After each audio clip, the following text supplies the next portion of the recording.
Assalamualaikum warahmatullahi wabarakatuh. Saya Ibu Satyawati, Wakil Kepala Sekolah Bidang Akademik di SDN Kemayoran 15. Kami mengapresiasi adanya pelatihan inklusif ini. Insya Allah SDN Kemayoran 15 menjadi sekolah yang ramah anak dan bisa mewujudkan pendidikan bermutu untuk semuanya. Terima kasih. Wassalamualaikum warahmatullahi wabarakatuh. Assalamualaikum warahmatullahi wabarakatuh. Waalaikumsalam warahmatullahi wabarakatuh. Alhamdulillahirrahmanirrahim. Nabi nasta'in wa alaikum. Terima kasih atas teman-teman. Yang pertama-tama, marilah sama-sama kita ucapkan alhamdulillah kepada Allah Subhanahu wa taala di mana pada saat berkumpul di sini. Hari ini kita akan sama-sama belajar tentang sekolah inklusif, karena pendidikan inklusif itu sedang dicanangkan oleh Bapak Presiden kita dan juga Bapak Menteri Pendidikan. Dan pada siang ini saya akan menyampaikan ilmu yang telah saya dapatkan dengan materi mewujudkan sekolah ramah untuk semua anak SDN Kemayoran 15. Kenapa saya harus menyampaikan ini? Karena pendidikan inklusif itu adalah pendidikan yang memberikan kesempatan belajar kepada seluruh peserta didik, termasuk juga anak yang berkebutuhan khusus, agar mereka bisa belajar bersama di sekolah reguler sesuai dengan kebutuhan dan kemampuannya. Pendidikan inklusif menekankan bahwa setiap anak memiliki hak yang sama untuk memperoleh pendidikan tanpa membedakan kondisi fisik, intelektual, sosial, emosional, bahasa, agama maupun latar belakang keluarga. Teman-teman, ini adalah contoh dari siswa-siswa yang berkebutuhan khusus. Lalu hambatan selanjutnya adalah hambatan intelektual, disabilitas intelektual ya. Ini akan kita bahas di coaching selanjutnya. Lalu hambatan perilaku dan perkembangan, yaitu autis, spectrum disorder atau ASD. Nah, ini saya akan sedikit menerangkan tentang autis spectrum disorder, yaitu sulit berkomunikasi ya. Hambatan yang sering dialami oleh mereka adalah sulit berkomunikasi dan bersosialisasi, kurang nyaman dengan perubahan rutinitas, jadi mudah jenuh, bosan dengan rutinitasnya, sensitif terhadap suara, cahaya, atau sentuhan. Kemudian untuk ADHD itu sulit fokus, hambatannya mudah terdistraksi, intrusiv, susah duduk tenang, atau dia itu mereka itu cenderung aktif bergerak atau hiperaktif gitu ya. Kemudian disleksia itu kesulitan membaca, mengenali huruf, mengeja, memahami bacaan, bahkan kadang tertukar antara B dan D, kadang nulis angka 5 itu terbalik gitu ya. Jadi kita sebagai guru sebaiknya bisa memahami ini dan harus mempelajari lagi, karena pasti di dalam kelas kita akan menemukan kasus seperti ini ya teman-teman. Terus ada lagi diskalkulia, yaitu kesulitan memahami konsep bilangan ya di dalam matematika, berhitung dan operasi matematika.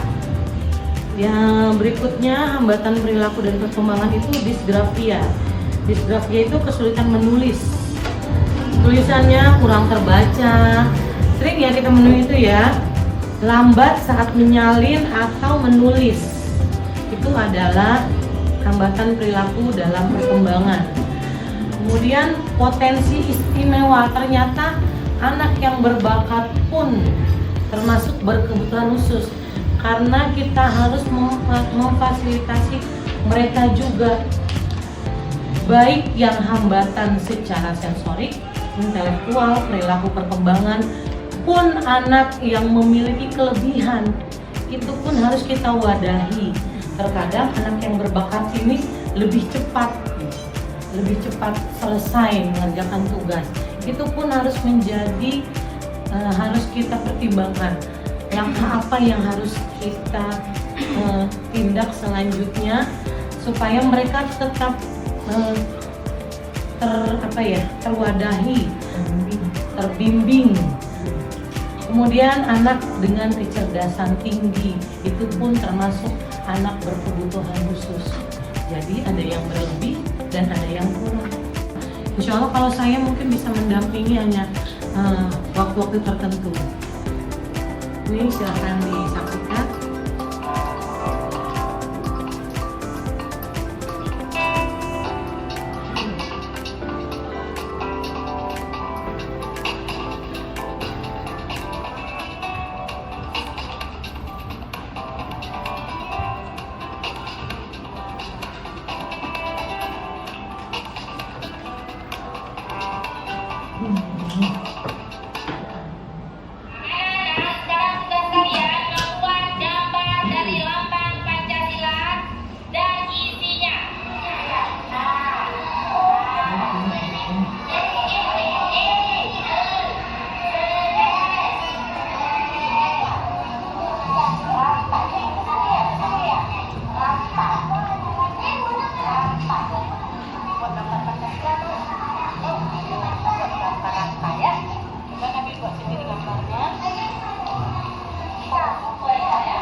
Huruf apa? Kalau ada baju huruf A,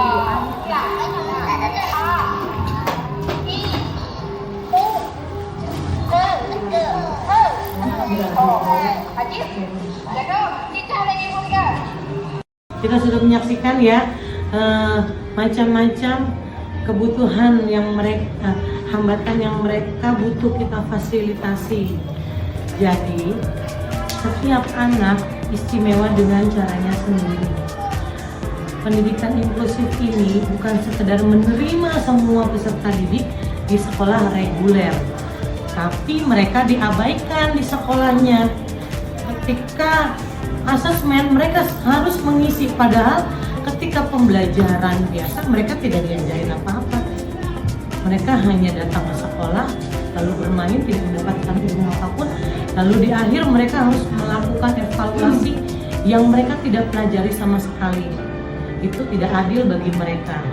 Tapi kita harus memastikan setiap anak mendapatkan kesempatan belajar, partisipasi dan berkembang sesuai dengan potensi yang mereka miliki. Sekolah yang inklusif adalah sekolah yang mampu menciptakan lingkungan belajar yang aman, ramah, menghargai keragaman, dan memberikan layanan pendidikan yang berkualitas bagi seluruh peserta didik. Jadi kita itu harus ikhlas. Guru-guru yang mengajari siswa inklusif itu adalah kuncinya ikhlas. Ikhlas dengan kelebihan yang mereka miliki, juga dengan kekurangan yang mereka miliki, karena mereka unik dari teman-teman lainnya. Jadi kita harus belajar ikhlas, karena keberagaman bukanlah hambatan belajar, melainkan kekuatan untuk saling melengkapi dan tumbuh bersama. Terima kasih, itu saja dari saya. Terima kasih atas waktunya teman-teman. Assalamualaikum warahmatullahi wabarakatuh. Perkenalkan, nama saya Siti Nur Asia Pohan. Saya guru kelas 4 di SDN Kemayoran 15. Saya selaku guru merasa sangat senang dengan adanya pengimbasan inklusi di sekolah saya ini. Saya berharap kita sebagai guru bisa juga menanggulangi permasalahan kepada siswa-siswa kita yang mengalami inklusi. Semoga Pelatihan-pelatihan ini dapat membantu kami sebagai guru menghadapi pembelajaran bagi siswa-siswa inklusif. Terima kasih. Wassalamualaikum warahmatullahi wabarakatuh.